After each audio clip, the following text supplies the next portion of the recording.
La confiance en soi, on en parle beaucoup, non? On nous répète souvent, crois en toi, fonce, visualise le succès. Mais pour beaucoup d'entre nous, ces mots restent juste des mots. Ça te parle? Cette frustration quand les résultats concrets se font désirer? Et si je te disais qu'il existe une autre voie? Une méthode éprouvée depuis plus de 2000 ans, celle des philosophes stoïciens. Attention, on est loin d'un vieux bouquin poussiéreux. C'est un mode d'emploi, un véritable entraînement pour bâtir une confiance solide, qui tient le coup dans la durée. Et c'est exactement ce qu'on va faire aujourd'hui. À travers des exemples concrets et des exercices, tu vas voir comment cette sagesse antique peut apporter une sérénité à toute épreuve. Alors, si t'es curieux d'explorer une nouvelle piste pour te renforcer, reste avec moi. Dans les prochaines minutes, on plonge ensemble. Prêt? Si t'es là, c'est que tu as déjà compris l'essentiel. La confiance, ça ne tombe pas du ciel, ça se cultive. Et pour ça, parfois, faut oser sortir des chemins tout tracés. On va découvrir 3 leviers puissants, 3 stratégies stoïciennes. Chacune est comme une clé. Elles vont t'ouvrir des portes et te donner des outils hyper concrets pour changer ta relation avec toi-même et avec les autres. Allez, installe-toi. Notre voyage commence par le premier levier, le plus fondamental peut-être, l'art de dompter ton dialogue intérieur. Tu sais, cette petite voix dans ta tête qui commente tout, qui juge, qui anticipe. Les stoïciens, ils avaient capté son importance. Ils avaient même des techniques géniales pour en faire une alliée plutôt qu'une ennemie. Intrigué? Avant de commencer, prends une seconde. Mets-toi dans l'état d'esprit d'un apprenti qui reçoit les conseils d'un mentor bienveillant. Un mentor dont le seul but, c'est de t'aider à révéler ton potentiel. Donc, cette petite voix. Parfois, elle est encourageante, cool. Mais souvent, elle est critique, négative. Elle ressasse les échecs passés ou elle angoisse pour le futur. Les stoïciens l'appelaient le démon, ton conseiller personnel. Et ils avaient saisi un truc capital. La nature de ce monologue intérieur influence directement ta confiance et ta capacité à passer à l'action. Imagine une seconde. Si ton meilleur pote te parlait comme te parle parfois ta voix intérieure, est-ce que vous seriez encore potes? Probablement pas. Pourtant, on laisse souvent cette voix nous polluer sans broncher, comme si ces critiques étaient paroles d'évangile. La première étape, c'est d'en prendre conscience. Tout simplement. Commence par observer tes pensées comme un scientifique observerait un phénomène. Sans juger, sans essayer de les changer. Note-les juste. Tu vas peut-être être surpris de voir à quel point elle est bavarde, et à quel point ses commentaires peuvent être durs, voire injustes. T'inquiète pas, c'est normal. L'important, c'est que maintenant, t'es conscient du flux. Et c'est le premier pas pour reprendre les commandes. Maintenant que tu l'entends, il est temps de la transformer. Et pour ça, les stoïciens nous offrent une arme, la réfutation. L'idée est simple, dès que ta petite voix balance un truc négatif ou limitant, tu vas la contredire, comme un avocat qui interroge un témoin peu fiable. Prenons un exemple. Disons que t'as un entretien d'embauche et que ta voix te souffle, t'es nul, tu vas échouer, t'as pas le niveau. Au lieu d'avaler ça, tu réfutes. Tu te dis, est-ce que c'est vraiment vrai? J'ai déjà réussi des entretiens avant. J'ai des compétences à offrir. Je vais faire de mon mieux, quoi. Tu vois la différence? En questionnant la pensée, tu lui enlèves son pouvoir. Tu passes de la peur passive à une position active, confiante. Bien sûr, au début, ça demande un effort. Ta voix intérieure va résister, elle va trouver d'autres arguments. Mais avec de l'entraînement, tu vas peu à peu transformer sa nature. Tout le monde a ce petit cinéma intérieur. Des pensées automatiques qui débarquent sans prévenir. C'est pas un signe de folie, c'est universel. La différence, elle est là. Certaines personnes écoutent ces voix et les croient sur parole, se laissant contrôler par elles. D'autres choisissent de prendre du recul, de ne pas se laisser dicter leur humeur par ce flux. Mais ça s'apprend. C'est un muscle qui se travaille. Imagine, à la place d'un critique qui te sabote, tu auras un coach bienveillant qui te pousse vers le haut. Ça change tout, non? Pas juste pour ta confiance, pour toute ta vie. Et le plus beau? T'as le pouvoir de faire ce changement. T'as pas besoin d'attendre la permission ou les conditions parfaites. Tu peux commencer maintenant. Alors, tu relèves le défi? Je te promets, c'est un des investissements les plus rentables pour ton bien-être. Dans la prochaine partie, on verra une autre stratégie stoïcienne. Mais en attendant, commence. Sois attentif à ton monologue intérieur. Observe, questionne, transforme. T'es sur la bonne voie. Mais comme tout changement profond, ça demande de la régularité. C'est pourquoi je te propose un exercice simple mais ultra puissant, à faire chaque soir. Les stoïciens appelaient ça l'examen du soir. C'était un pilier de leur pratique. Voici comment faire. Trouve un coin calme. Assieds-toi confortablement, ferme les yeux, respire un bon coup. Repasse ta journée dans ta tête, comme un film. Du réveil jusqu'à maintenant. Durant cette revue, sois particulièrement à l'écoute des moments où ta petite voix a parlé. Rappelle-toi ce qu'elle a dit, et comment. Pour chaque commentaire négatif identifié, prends un instant pour le réfuter. Remets-le en question. Trouve un contre-argument, reformule-le de façon plus constructive. Termine en te félicitant d'avoir pris ce temps pour toi. Chaque petit effort compte. Au début, ça peut sembler un peu bizarre. Mais avec la pratique, ça devient naturel. Tu développes ce qu'on appelle la métacognition, la capacité à observer et à piloter tes propres pensées. Les bénéfices vont au-delà de la confiance. Tu gagnes en clarté mentale, en connaissance de toi-même, en capacité à te concentrer sur l'essentiel. Attention, c'est pas de la pensée positive magique. L'objectif, c'est pas de nier les difficultés, mais de développer un discours intérieur réaliste et constructif, qui t'aide à avancer. Pense à ton dialogue intérieur comme à un muscle. Au début, il est faible. Mais chaque fois que tu le sollicites, que tu remets en question une pensée toxique, tu le renforces. Avec le temps, tu vas sentir la différence. Plus de confiance, plus de résilience, plus de sérénité. Tu seras de moins en moins l'esclave de tes pensées, et de plus en plus leur maître. Alors, t'es prêt? Ce soir, avant de dormir, prends 5 minutes pour cet examen. Et demain, au réveil, donne-toi comme intention d'être à l'écoute de ton discours interne toute la journée. Chaque pensée que tu observes, chaque critique que tu désamorces, te rapproche de la meilleure version de toi-même. C'est un travail de fond, mais crois-moi, ça vaut le coup. Tu as en toi la sagesse et la force pour ça. Les stoïciens le savaient. Maintenant, toi aussi. Écris-moi dans les commentaires si t'es partant. Se motiver les uns les autres, c'est puissant. Imagine, un dimanche matin. T'es bien réveillé, motivé pour une journée top, un peu de sport, du temps en famille, avancer sur ton projet perso. Tu ouvres les rideaux. Et là, ciel de plomb, pluie battante, vent à décorner les bœufs. Tous tes plans s'écroulent. La déception et la frustration montent. Connais pas? On a tous vécu ça. Un imprévu, un contretemps, et notre premier réflexe, c'est de râler, de résister, de se laisser envahir par les émotions négatives.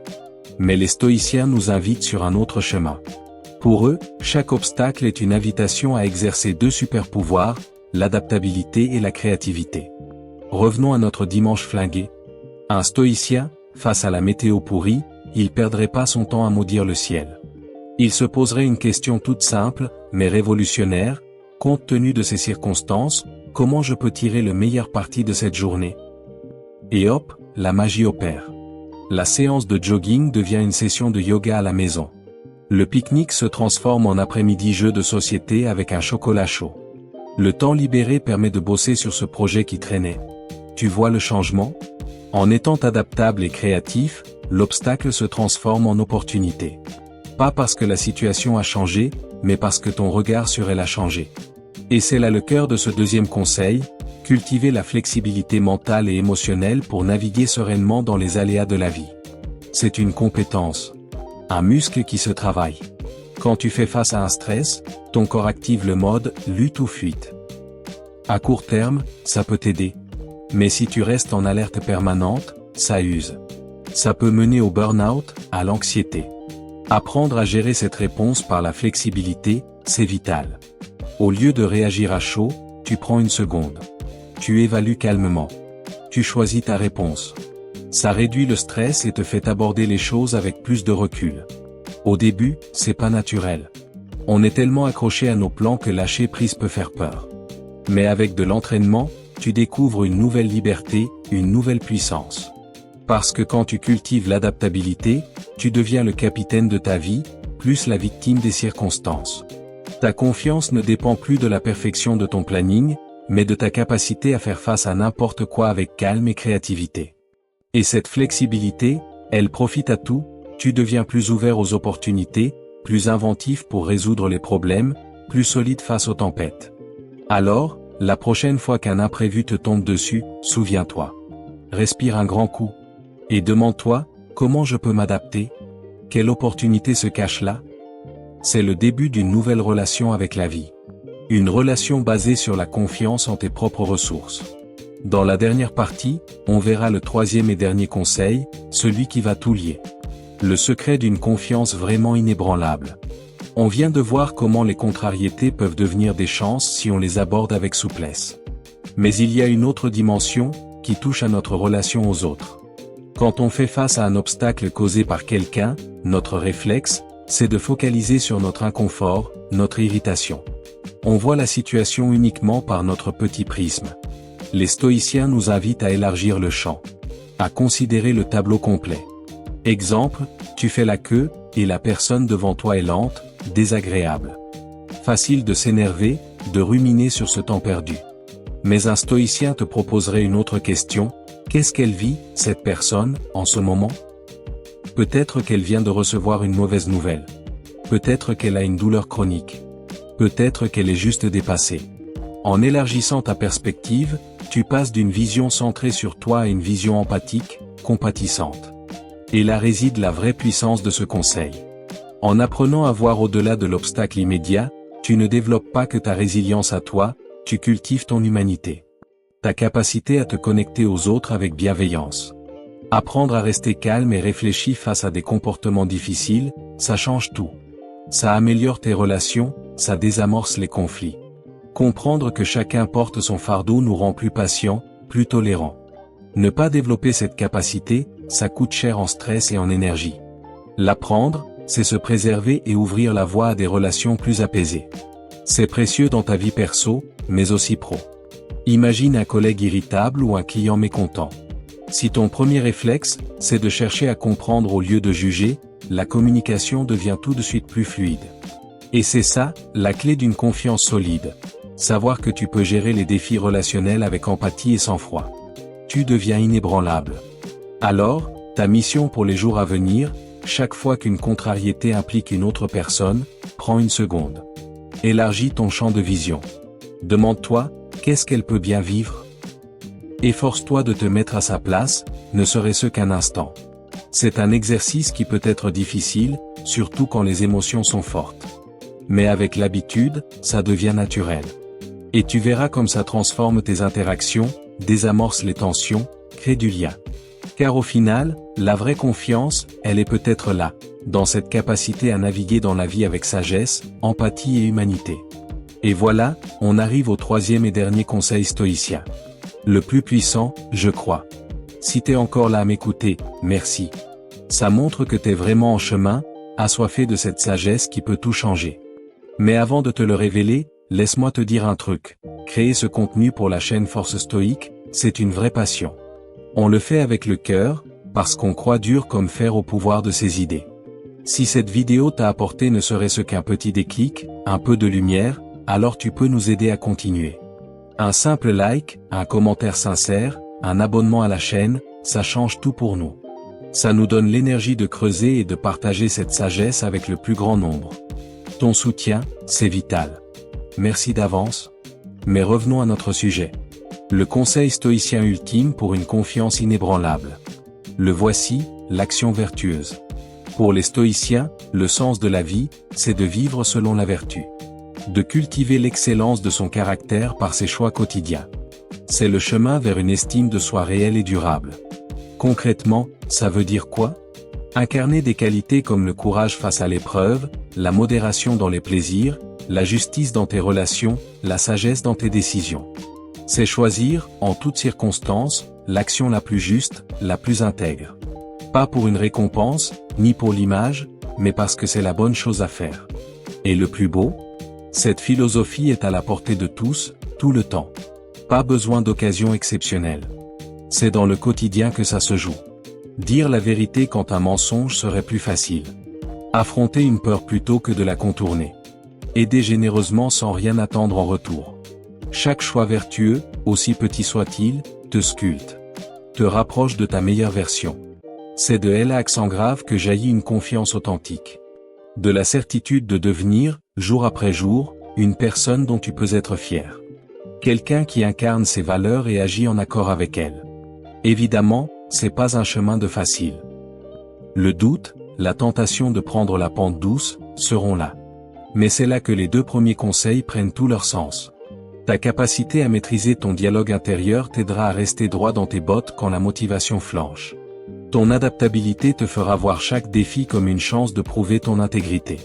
En t'entraînant ainsi, tu vas développer une confiance qui ne dépend plus des circonstances extérieures, de tes succès ou de tes échecs. Ta valeur ne sera plus soumise au regard des autres ou à tes possessions. Elle irradiera de ton caractère même. De la conscience claire que tu deviens, chaque jour, ta meilleure version. C'est une confiance profonde, qui rayonne de l'intérieur. Et en cultivant ta propre excellence, tu contribues à élever le monde autour de toi. Tes actions créent des ondes positives. Alors, si t'es partant, voici ta mission, sois aux aguets des occasions d'agir avec vertu. Même sur des trucs tout bêtes. Face à chaque choix, demande-toi, quelle est l'action la plus juste? Celle qui me rapproche de la personne que je veux être? Ce sera pas toujours évident. Tu feras des erreurs. Mais chaque effort sincère te renforce. Avec le temps, cette pratique s'ancrera en toi. Elle deviendra le socle de ta confiance, de ton identité. Ose viser cette exigence. Au bout du chemin, tu gagneras bien plus qu'une assurance inébranlable, tu gagneras ton propre respect. Et ça, c'est le trésor le plus précieux. Voilà, notre exploration s'achève ici. Mais en vrai, pour toi, c'est juste le début. Tu as maintenant en main 3 clés stoïciennes. Maîtriser ton dialogue intérieur, transformer les obstacles en opportunités, et fonder ta confiance sur l'action vertueuse. À toi de jouer. De les mettre en pratique, jour après jour. Encore merci d'avoir été là. Merci pour ton attention, ton engagement. C'est un honneur de partager ce chemin avec toi. Je te laisse sur ces mots des stoïciens, qui résument tout, la confiance en soi est le premier secret du succès. Alors aie confiance. Confiance en ta capacité à évoluer, et à faire évoluer le monde autour de toi. Tout commence en toi. Et tout commence maintenant.